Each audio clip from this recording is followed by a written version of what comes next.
Sveiki, čia Gintarė iš Tavo Sveikata LT ir šiandien noriu pakalbėti apie vidurių užkietėjimą, nes iš tiesų klientai, su kuriais dirbu individualiai, labai dažnai turi šią problemą ir beje pagal Lietuvos statistiką kone kas 5 žmogus turi vidurių užkietėjimą ir bando su tuo kovoti, tai manau ši tema yra labai aktuali ir šiandien bus truputėlį ilgesnis video, nes noriu pateikti kiek įmanoma daugiau informacijos, kuri gali būti jums naudinga. Ir šiandien kalbėsiu apie tai, kas sukelia vidurių užkietėjimą, rekomendacijos, ką daryti, jeigu turite vidurių užkietėjimą, apart naudojant tam tikrus vaistus, ar ne, nes jie, papasakosiu vėliau, nėra tokie jau ir gera išeitis. Taip pat papasakosiu apie maisto produktus, kurie gali padėti turint vidurių užkietėjimą. Ir papasakosiu truputėlį daugiau informacijos apie skaidulas, nes tai yra labai didelė dalis, kas liečia turint vidurių užkietėjimo problemą. Na, o prieš pradedant, kas tą video galbūt pažiūrėsite vėliau, noriu iš karto rekomenduoti mūsų produktus, nes turime kelis, kurie tikrai gali jums padėti kovoti su užkietėjusiais viduriais natūraliai, be vaistų pagalbos.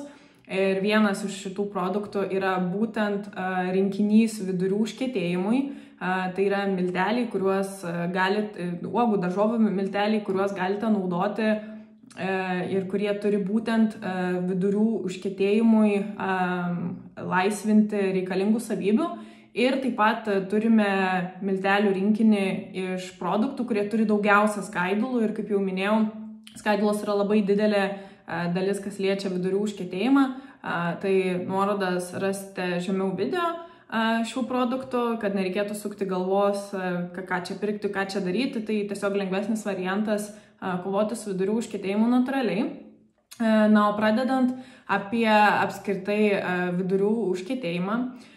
Tai kaip ir minėjau, kas 5 Lietuvoje turi vidurių užkietėjimą. Klausimas dar kiek statistika iš tiesų neužfiksuoja šios problemos, nes mes ne visada einame pas daktarą, kurie ir fiksuoja didelę dalį statistikos. Dažnai bandome su tuo susikovoti patys. Dabar pirmiausia, kodėl atsiranda vidurių užkietėjimas. Tai čia tik patikslinimui, manau, žinot, ką reiškia vidurių užkietėjimas. Tai reiškia, kai negalite tam tikrą laiko tarpą pasituštinti, jis yra nereguliarus, o išmatos yra arba labai skausmingos, arba dažniausiai sausos. Tai čia yra vidurių užkietėjimas, ar ne, kas liečia mūsų tuštinimąsi. Dabar kalbant apie tai, kas sukelia vidurių užkietėjimą. Tai vienas iš dalykų yra nepakankamas skysčių vartojimas, nes vartojant nepakankamai skysčių atsiranda dehidratacija.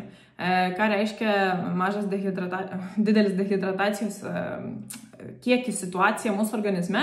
Tai reiškia, kad mūsų išmatos sausėja ir dehidratacija taip pat lemia tai, kad mūsų organizme, žarnyne gaminasi gleivės lėčiau ir mažesniais kiekiais, o tai trukdo būtent išmatų judėjimą mūsų žarnyne. Ir taip pat per mažas skysčių kiekis sulėtina žarnyno susitraukimus, dėl to pasituštinate sunkiau ir rečiau. Antras dalykas yra skaidulos, tai apie tai truputėlį užsiminiau.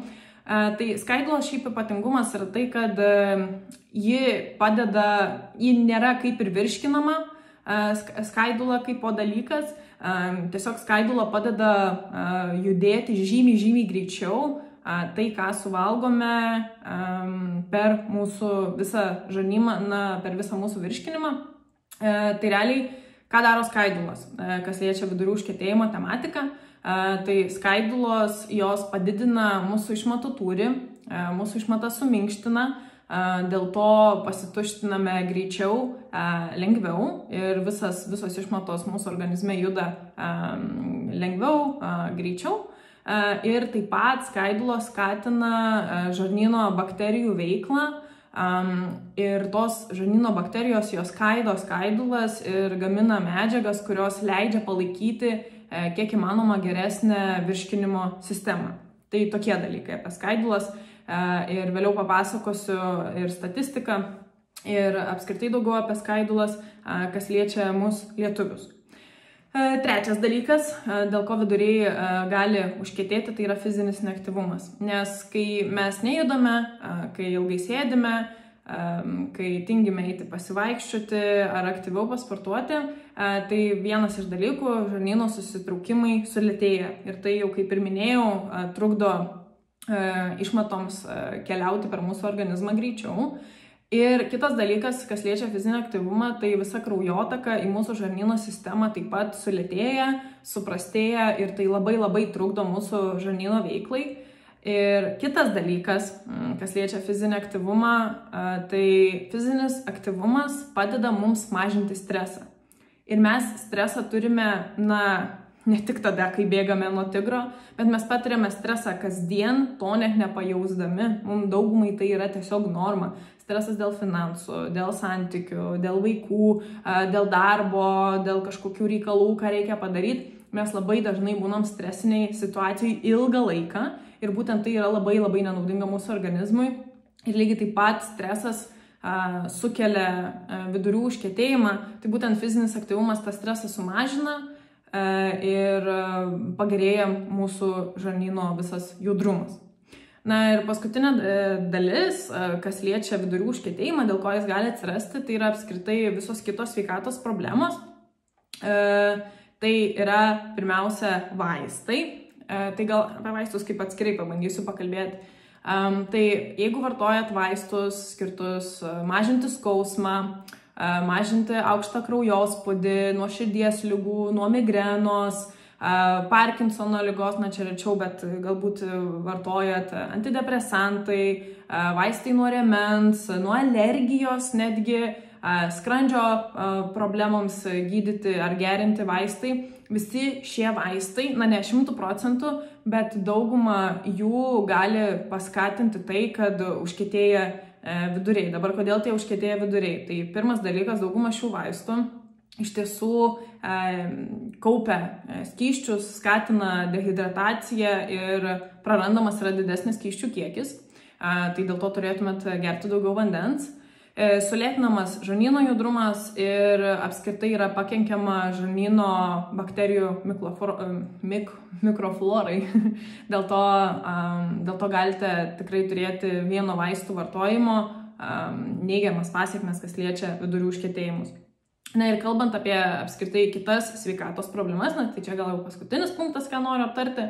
Tai jeigu turėjot operaciją, dažnai būna, kad užkietėja viduriai, jeigu turit skydliaukės problemų, jeigu turit nervų sutrikimo, apie nervus jau ir stresą minėjau, ar ne, visa tai gali irgi būti priežastis, dėl ko turite vidurių užkietėjimus. Tai dabar labai natūraliai kyla klausimas, tai gerai, kažkur aš gal būtent dėl to ar vieno kito dalyko ir turiu vidurių užkietėjimą, kaip ir numanau, ką daryti, bet ką Gintarė tu rekomenduotum. Tai jeigu turit vidurių užkietėjimą, mano rekomendacijos būtų tokios. Pirma, gerkit daugiau vandens, daugiau skysčių ir kiek įmanoma daugiau vandens kaip po tikrojo vandens, o ne kažkokių tai gazuotų gėrimų ar kavos ar arbatos. Kava ir arbata irgi yra skysčiai, bet vis tiek tai nėra toks kokybiškas skysčių šaltinis, kaip tiesiog paprasčiausias vanduo, kad ir paskanintas su citrina. Kitas dalykas, vartokit daugiau skaidulų turinčius produktus. Venkit vaistų, kurie skatina vidurių laisvinimą, nes jie gali padėti tai dienai ir jie dažniausiai padeda, bet problema yra ta, kad mūsų organizmas prie tokių vaistų pripranta, atsiranda priklausomybė ir tai net gali pažeisti žarnyno funkciją. Tai jeigu labai sudėtingai turit problemų su vidurių užkietėjimu ir norit vartoti vaistus, tai vieno karto, kelių kartų dalykas turėtų būti, o ne pastovus, nes taip savo užkuriat tokį ratą, iš kurio tada tampa labai sunku išeiti. Tai kita rekomendacija yra valgyti vidurius laisvinančius produktus, nes nebūtinai produktas turi turėti daug skaidulų, kad jis paskatintų vidurių laisvėjimą. Apie tos produktus netrukus papasakosiu. Venkit ilgalaikio sėdėjimo, ar ne, kaip ir minėjau, didinkit savo fizinį aktyvumą, tai paprasčiausiai pasivaikščiojimai, ar ne, jeigu nesat pratę prie daug sporto, irgi labai gali būti naudingi. Ir kitas dalykas, valgykit ir kramtykit lėčiau, nes lėtesnis kramtimas, dažniausiai aš iš vis rekomenduoju klientam nusistatyti netgi laikroduką ir bandyti suvalgyti tai, ką turit suvalgyti per 20 minučių. Žinau, kad tai yra sudėtinga, pradėkit nuo 5 minučių, po to didinkit iki 6 minučių, 7 ir taip toliau, kol pasieksit 20 minučių valgymo ribą, nes lėtesnis valgymas, jisai apskritai mums duoda daugiau sotumo jausmo. Ir, kaip matot, gerina netgi ir turint vidurių užkietėjimo problemą. Tai taip, tokie dalykai. Dabar kalbant apie maisto produktus. Tai maisto produktai, kurie gali padėti pagerinti turint vidurių užkietėjimą, tai pirmiausia, tai yra vaisiai. Pavyzdžiui, tokie dalykai kaip braškės, obuoliai, slyvos, ar ne, mes šitą daugas žinom, kad slyvos labai gerai, kriaušės, abrikosai ir citrusiniai vaisiai, nes dažniausiai jie turės didesnį skaidulų kiekį.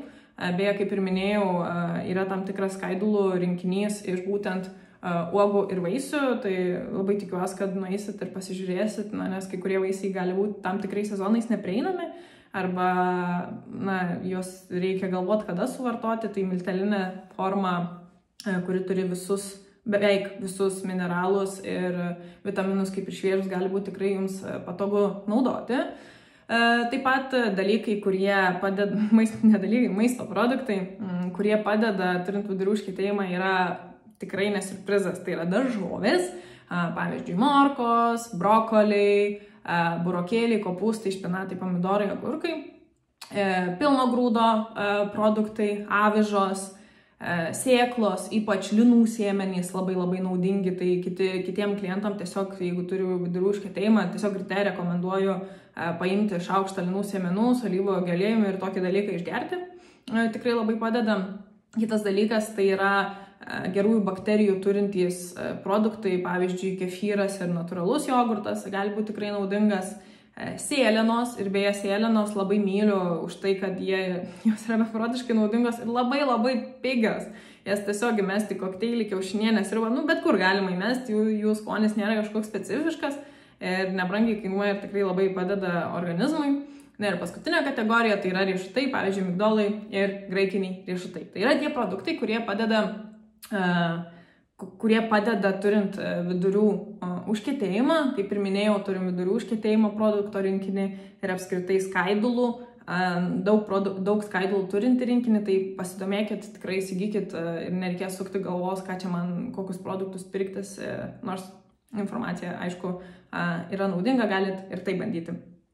Dabar apie skaidulas. Tai skaidulų rekomendacija per dieną suaugusiam žmogui yra nuo 25 iki 35 gramų.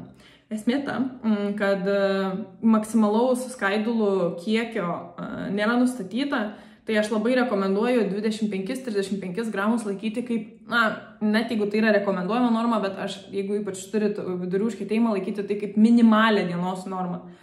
Ir žinoti, kurie produktai kiek daugmaž turi tų skaidulų ir juos tikrai įtraukti į savo racioną. Na, o pagal 21 metų statistiką, Lietuvos statistiką, žiūrint į suaugusius žmonės, iš tiesų vyrai suvartoja 19 gramų vidutiniškai skaidulų per dieną, o moterys 16 gramų.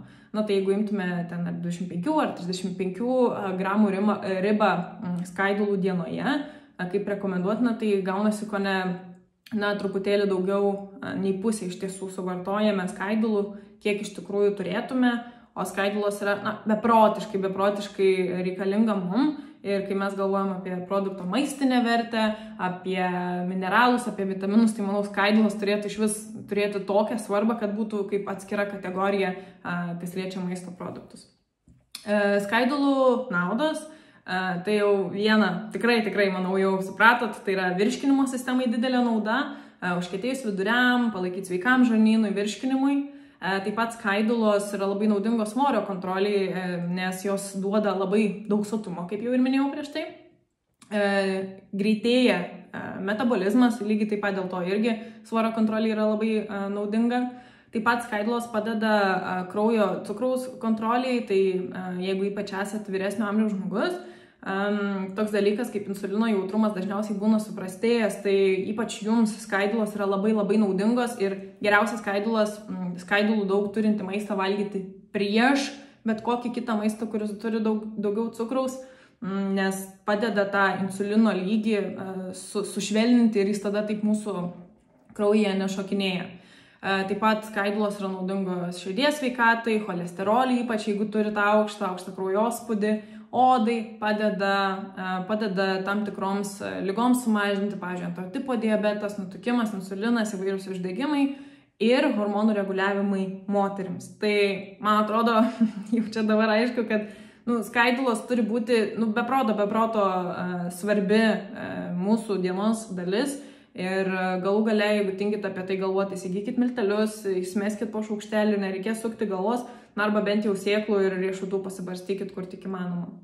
Ir čia paskutinis toks punktelis, tai apie skaidulų trūkumas, kaip žinot, kad trūksta jums tų skaidulų, tai akivaizdu, jeigu yra užkietėję viduriai, labai dažna priežastis yra tai, kad vartojate per mažai skaidulų. Jeigu jaučiatės dažnai alkani, nepasisotinę, gali būti, kad skaidulų trūks. Jeigu pilvo pučia ir jeigu jaučiat, jog yra sulėtėjęs metabolizmas. Bet nemanau, kad reikėtų ieškoti šitų simptomų, ar turit ar ne. Didinkit skaidulų kiekį, nesukit savo galvos, nes tai turi beproto daug naudingų savybių, kas liečia mūsų sveikatą. Ir kadangi nėra maksimalios normos, tai tikrai nesijaudinkit suvartoti jų per daug, kraukit tų skaidulų į savo mitybos racioną, kiek tik įmanoma daugiau. Čia buvo Gintarė iš Tavo sveikata LT. Kviečiu pasidomėti, kaip ir minėjau, vidurių užkietėjimo produktų, vidurių užkietėjimui skirtų produktų rinkinio ir taip pat daug skaidulų turinčių produktų rinkinio. O jeigu parduotuvėje matote, jog yra tam tikri produktai, kuriuos norėtumėte įsigyti, bet jie yra sukomplektuoti į kitus rinkinius ir norėtumėte įsigyti, ir nėra tokio kaip po vieno produkto, ką galite įsigyti, tai nedvejokit, parašykit mums laiškelį į labas@tavosveikata.lt ir mes sukursim jum produkto komplektuką, kad galėtumėte įsigyti tai, ko jums labiausiai reikia. Ačiū labai, kas parašot, jog mano video jums yra naudingi, informacija yra naudinga, iš tikrųjų labai daug reiškia, labai džiaugiuosi, visada šokinėju kambarį, kai gaunu tokią žinutę. Tai parašykit ir jūs, jeigu jums ši informacija yra naudinga, nes tai skatina mane tai daryti kokybiškiau, aktyviau ir dažniau. Gražios jums dienos!